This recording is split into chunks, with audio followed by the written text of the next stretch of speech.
Hello, everyone. My name is Z Clarke. I am the author of Black People Breathe, and I am so excited to be here with you all today and tell you a little bit about my book. So, just to give you a little lay of the land of what to expect the next 30 minutes, I'm going to share a little bit about my personal background and story, how I got to here. I am going to have a little conversation about the Black experience in the workplace and the challenges that we face. And then I want to share with you how my book, Black People Heal, Black People Breathe, can help us heal. We're also going to do some guided stress relief practices that are in the book itself. So you'll be able to experience some of the practices. All right. So let's get started. Just sharing a little bit of background. Who is Z Clarke? Who are you speaking with right now? Well, I am a mindfulness and breathwork teacher, but I wasn't always. You see, I got a degree from Harvard in economics. I then went back to Harvard for my MBA. I spent over 20 years leading teams at big Fortune 500 companies. I was in management consulting. And then I spent the majority of my career in Silicon Valley, where I worked in the tech industry. And on paper, everything looked like it was great, right? So, what was the problem?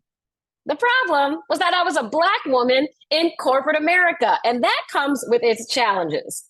And so I'm just curious, for those that are here with us live right now, what challenges do you think Black people face in the workplace? And feel free to just pop it in the chat. What comes to mind immediately? What challenges do the Black folks that you work with face? I'm just curious. Anyone want to pop it into the chat? Microaggressions. Yep.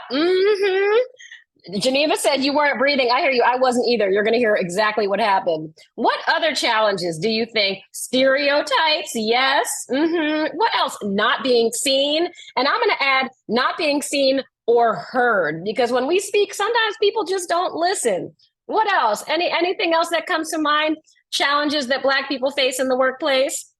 Disrespect and aggressions that were not so micro, full on attacks, doing more work to get recognized and still overlooked. Yes. Assumptions. Exactly. So we face a lot of challenges, and I'm going to share with you the challenges that I face specifically. Well, let me see one more in the chat. Situations where I say something, it's ignored, and then someone else says it, and it's a great idea. Michelle, we are going to talk about that specifically because that has happened to me, and it's also happened to many of my clients. So, challenges that I face as a Black woman in corporate America. Being the only. When you are the only Black person, and especially Black woman, that comes with a whole number of challenges. Like, I see in the chat, work stolen. That happens a lot. Microaggressions. I have started new jobs where people would come up to me and say, "Hey, are you the new diversity hire?" Or, "Wow, you're so articulate. How do you talk like that?" It's like, right? These comments are brief, but very damaging. Invisible labor. Someone said in the chat earlier, doing the most and still not getting any accolades or acknowledgement of it. And not just that, but also I feel like I was asked to do things that were not my job. Like, "See, can you order lunch for the team?" I'm like, "Don't we have an admin? I have 2 degrees from Harvard. Is this the best use of my talents?" Then there's a term that I've heard called career lynching. And in my personal experience, and Black women specifically that I know, that's when you have white people reporting to you and they are not happy that you are doing so well. And so they have a different standard for you. So they'll go to HR and complain about you. That happened to me, where they said that I wasn't complimenting them enough. It happened to another friend of mine where this woman just made up a whole bunch of stories because she was mad that she didn't get promoted as quickly as her Black manager. So she tried to get her Black manager fired. Career lynching. Crystal said the same thing happened to her. Yes, Crystal. I mean, it is so common. Then there is this. Now, there is a day called Black Women's Equal Pay Day. Why? Because we continue to not get paid as much as our colleagues, even though we are very qualified, we have the same title, and yet the white men get paid more. Then there's not having a sponsor. Now, research shows that if you are a Black person in the workplace and you have a sponsor, that's somebody that is in the room when you're not in the room that says, oh, you would be great for this. You have a 65% higher chance of getting promoted. But we don't have sponsors. Okay, so then how are we going to get promoted if we don't have advocates in the organization? And then there's just a higher bar for us and a lot of pressure to outperform our peers. If you're a Black person, you probably grew up hearing this, you got to work twice as hard to get half as far. So we're always doing the most, and that causes a lot of stress. But the household that I grew up in, it was get your work done, keep your head down, keep it moving. Ain't nobody got time for complaints. This is just the way the world is. So, y'all, let me tell you about early signs that there was a problem for me. I was sitting on a plane going from San Francisco to LA to go to a meeting. I had a bunch of data on the screen. I was like, and I had my headphones in. I have them in right now. I had my headphones in. And you know what it means when you are on a plane and you have headphones on? It means don't talk to me. And I had a meeting that I needed to prepare for and not enough time. And that flight is short. The San Francisco LA flight, there's not that much time for you to be allowed to have your laptop open, right? So I'm sitting there, I'm like, looking all stressed out. And this man taps me on the shoulder and I'm annoyed because I'm busy. I take out my headphones and I go, yeah. He said, excuse me, ma'am, have you ever thought about slowing down? And in my head, I was like, excuse you? Mind your business. I didn't say that. I was super nice. But can you imagine what I must have looked like for a complete stranger to tell me to slow down? Y'all, my mental health was in the gutter. I had low self-esteem. I just didn't have any motivation. Like constantly, I was anxious and it felt like whatever I did just wasn't enough. And you should know that your mental health affects your physical health. So I had headaches. I wasn't sleeping. I was exhausted all the time. I was getting sick all the time. And it took a cancer scare for me to finally decide to make some changes. Now, most of the symptoms that I just mentioned, this question, was it depression or was it burnout? Well, let me tell you that everything I just mentioned were symptoms of burnout, and some of them were also symptoms of depression. So the answer is both. So y'all, you know what I did? The Black girl version of Eat, Pray, Love. I was meditating. I went to India, y'all. I went to India. And I did my yoga teacher training. And there I got very deep into meditation and mindfulness. There I discovered the power of breath work. I did yoga. I became a sound healer with Tibetan singing bowls. My Harvard Business School classmates were like, Z has lost her mind. But I had never felt better in my entire life. And then I went back to work. And this was the new yoga studio. The practices that I learned in India were way more impactful outside of that yoga studio and in the context of everyday life, especially at work when my colleagues would say and do things that were offensive. And what I realized is it wasn't just me. I mean, I even see in the chat here, folks are getting headaches, being treated the same way. And it affects our health. I talked about my own health, but let's talk more broadly about the health of the Black population. Research at Harvard says that the higher rates of high blood pressure for African Americans is directly caused by discrimination and racism. Research also shows that it causes chronic stress in the Black community. And look at the symptoms here, because I was surprised when I first saw this. Weakened immune system, especially let's talk about COVID, okay? Diabetes, you know who has higher rates of diabetes? Anxiety and depression, accelerated aging. Did you know that Dr. Martin Luther King, he was 39 when he passed, but the autopsy showed that he had a heart of a 60-year-old, okay? Headaches, obesity, gastrointestinal problems, it's real. Stress causes disease. And if you break down disease, there's dis plus ease. I mean, I showed you all the challenges that we face. Of course, we're going to have diseases. 40% higher death rates from breast cancer. 52% higher blood pressure. All right. And then, not to mention diabetes, 56% higher rates of diabetes.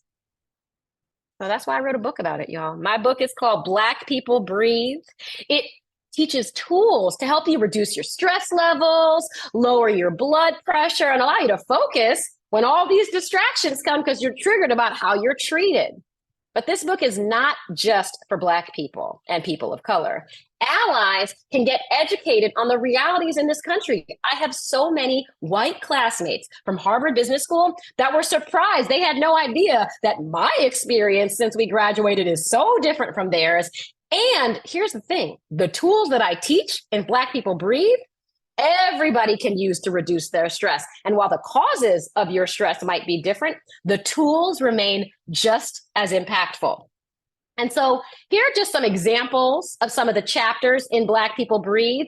In these chapters, I share personal stories that I have from my life, but also of people that I've worked with, friends of mine, shopping while Black.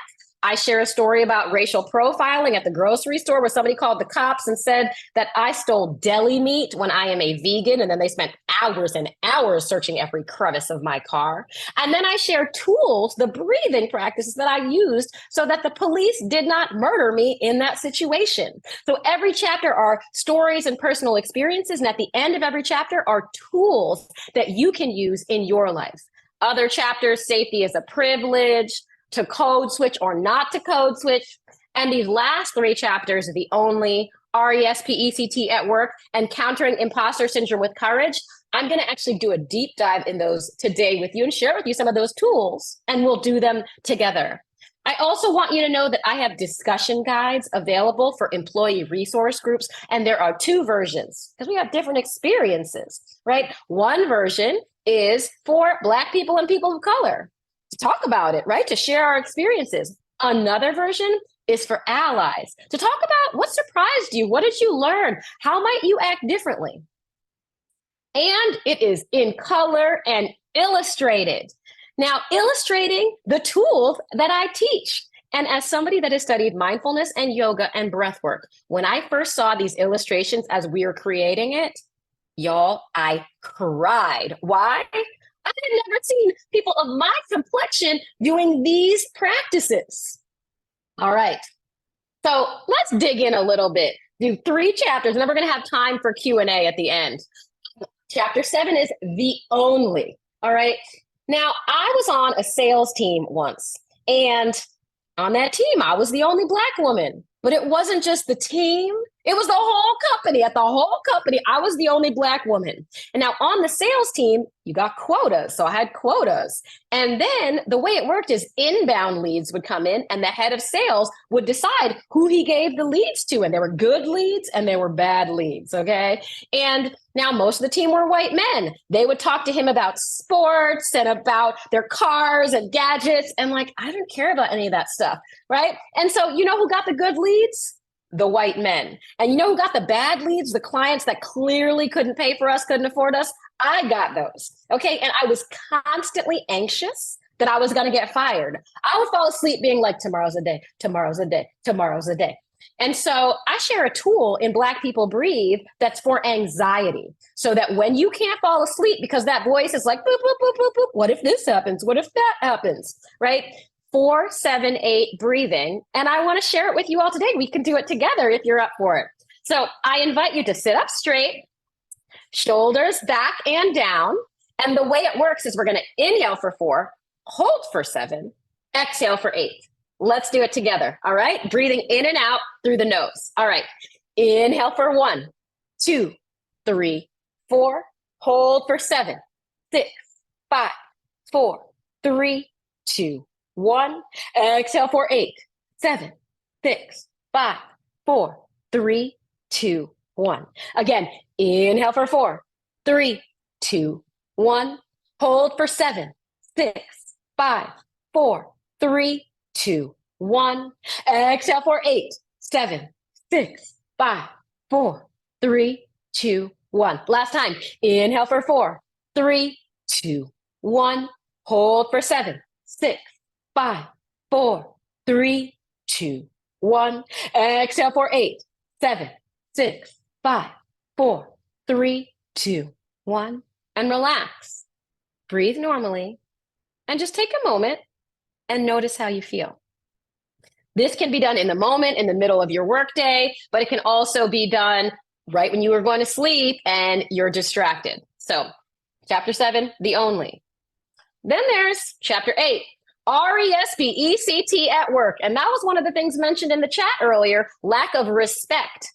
So I was coaching this woman, investment banker, Stanford Business School graduate, and she was at this investment banking firm. She had young white male direct reports, and there is an error in the work that they shared with her, and this thing was going to be published publicly. So she asked them to update their wrong numbers, and they were very annoyed with her because they didn't want to do it. So they scrunched up pieces of paper, got pens, and threw them at her face in the meeting at work. RESPECT at work. So she went to HR the next day to complain about what happened and ask for their advice. And then HR went to contact those young men that treated her this way, but they were out of the office. Where were they? On a golfing trip with the MDs, the people that this Black woman reported to. So her bosses were out golfing with her direct reports. And you know who wasn't invited? The Black woman. Okay. And that can cause you a lot of frustration. Just can you imagine? And so Nelson Mandela said, resentment is like drinking poison and hoping that your enemy dies. Wait, let me say it again. Resentment is like drinking poison and then hoping that your enemy dies. And also, it's going to add to our blood pressure. You're going to be so angry. So we really need to release the frustration. And so I share a practice called squeeze and release. And I invite you to do it with me. Think about something that's frustrating. Think about something that makes you kind of angry. And what we're going to do is we're going to inhale. We're going to squeeze every muscle for 3 seconds. And we're going to exhale out a sigh. You ready? Let's do it. All right. Think about what you're going to focus on. Something frustrating, something that makes you angry. Take a deep inhalation through your nose. And then squeeze everything. Make fists, curl your toes, squeeze your face muscles, your leg muscles for 3, 2, 1. Exhale out a sigh. I advise folks to do that 3 times, but for the sake of time, we're going to move on. All right, the last deep dive chapter is chapter 9, Countering Imposter Syndrome with Courage. Now, 70% of Americans will experience imposter syndrome at some point in their life. And someone mentioned in the chat this not habit, but I guess experience, it is a habit for the other folks, of you say something in a meeting, you, the Black person, say something in a meeting, and then nobody cares. Then a white person says the exact same thing and they get applauded. I teach workshops at companies to the Black employee resource groups, and at one leading company whose products you use every day, that I'm not going to name the company, 100% of the Black people on that workshop had experienced that. Can you imagine? Right? And so I want to share, and that's going to cause a bunch of self-doubt. You're going to be like, is it me? Is it how I said it? Do they not respect me? All of the, inner voice. And so I want to share with you a framework that I share in that chapter, and it's called WebAB. It's an acronym. W is for welcoming the voice. Actually take a moment and listen. What is this self-doubt voice saying? You're not smart enough. You're not good enough. For me, it was, you're going to get fired. So take the loudest thing that your self-doubt voice says, and then we're going to go through this exercise. The next one, the E, is for evidence gathering. And by the way, this is an example of an illustration from the book, but I've been showing all of the graphics have been illustrations from the book. And so I invite you to make 2 lists of evidence, facts, a list that supports that statement. For in my case, you're going to get fired. And I had, okay, well, another Black woman was fired, or, well, racism exists, right? And then a list that disproves that statement. And when I made that list, it was way longer. I got high reviews of my performance reviews. I exceeded my annual targets. My colleagues and clients said I was doing a good job. So really making a list, and then it's so powerful to sit there and really internalize this list. The B in WebApp is for breath work. There are specific breathing practices that you can do to boost your confidence, to calm your nerves when you're in a meeting and you're nervous and your heartbeat's going like this and you're starting to sweat. I don't know if you've experienced that, but I definitely have, especially the more senior, the people that I'm in the room with. And also breathwork practices to help you focus when you're distracted because you're like, I can't do this. I'm not smart enough to do this. You all know that voice.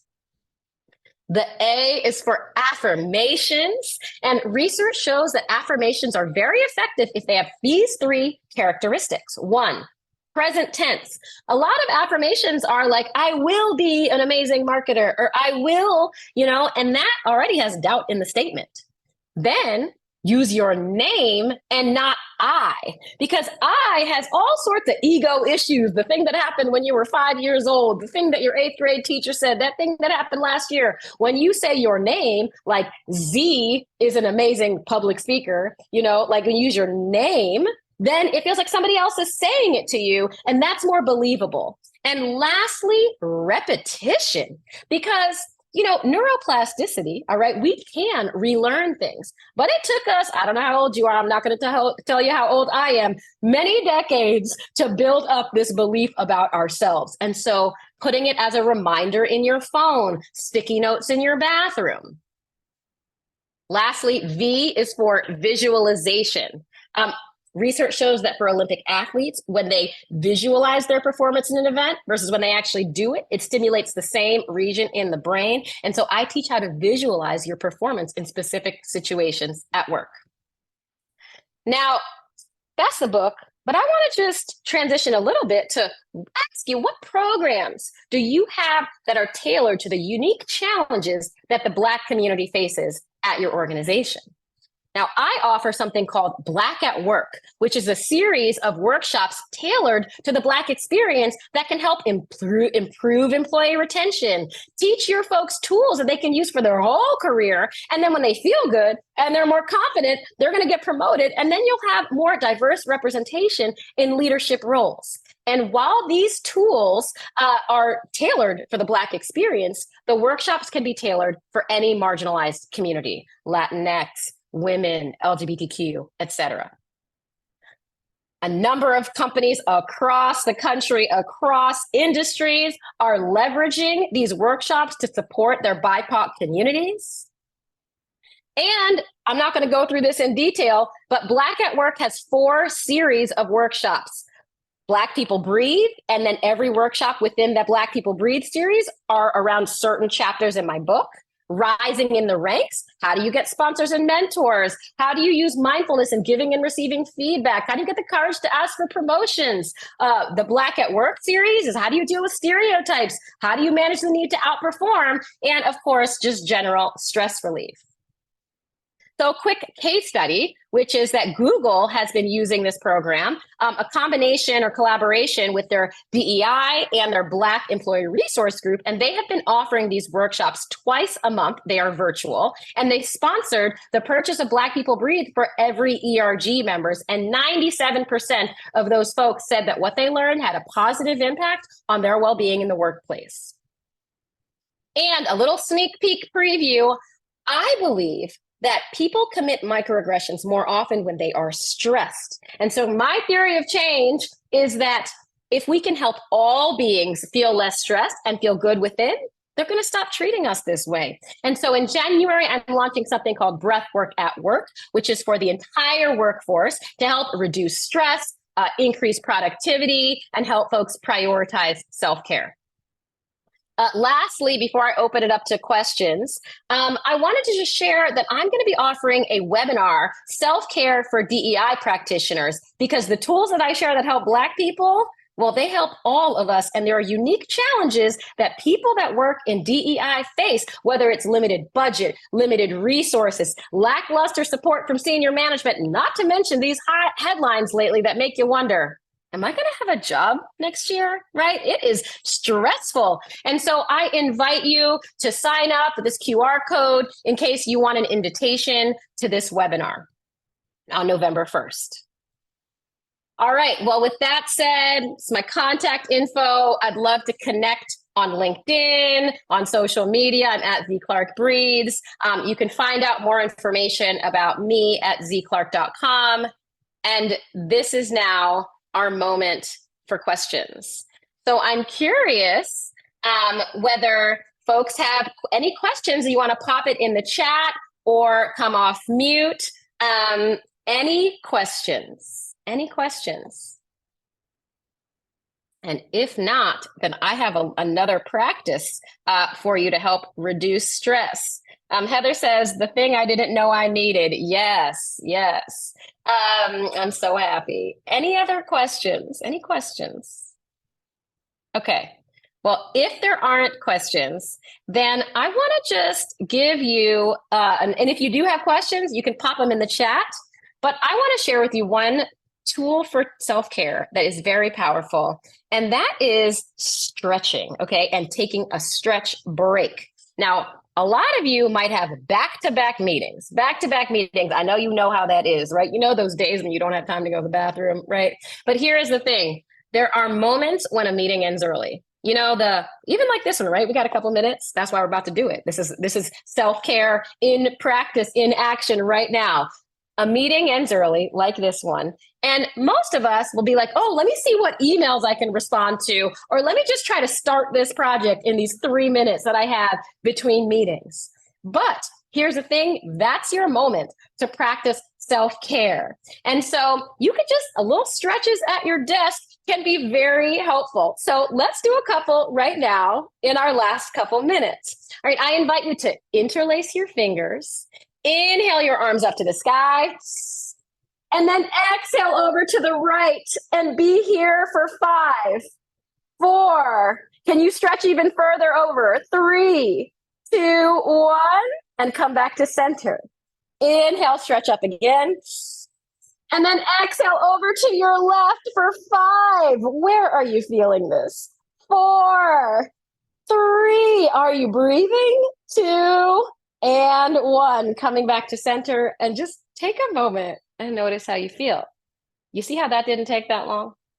Okay, another one is a stretch for your back, because we hold a lot of stress in our backs. And so I invite you to inhale your right arm up to the sky, and then exhale right hand to left knee and look over your back shoulder. And just be here for 5. Can you look even more over your shoulder? 4, where are you feeling this? 3, breathing exactly where you're feeling it. 2, and 1, coming back to center. All right, inhale your left arm up to the sky. Exhale, left hand to right knee, looking over that back shoulder. Ooh, mine just cracked. And we're gonna be here for 5. Again, noticing where you're feeling it. Me, it's my lower back. 4, send the breath exactly to there. 3, look over your shoulder even more. 2, and 1. Coming back to center. And just take a moment to notice how you feel. So these stretching practices can be so beneficial because, right, like you get stressed throughout the day. All right, one last one that I will share with you. And again, you might not have time to do all of these I'm just going to give you a little time back between meetings, but you can just pick one. The last one that I want to share with you is around your neck. You see, we hold a lot of tension in our necks, right? I don't know about you, especially we're like this, we're on our phones like this. And so we're gonna do one last stretch, which is for our neck. You might need this, maybe you've had a week. Exhale, chin to chest. Inhale, right ear to right shoulder. Exhale, chin to chest. Inhale, left ear to left shoulder. Ooh, mine just cracked again. Exhale, chin to chest. And now do these neck rolls at your own pace and notice where it's a little tight, right? Notice where you're like, ooh, and go slower there. So I invite you to keep breathing as you do this. Do one more on each side. And then come back to center. Take a moment and notice how you feel. So I hope that you remember to take care of yourselves. Please sign up for my DEI, self-care for DEI practitioners. Please take care of the Black people at your offices because I want to tell you they are not okay. All right. Have a wonderful, wonderful time. I will be in the in-person conference doing a managing trauma in the workplace group coaching session, both on Wednesday and Thursday. So I hope to see you there. Have a wonderful day. Thank you for joining me. Bye, everyone.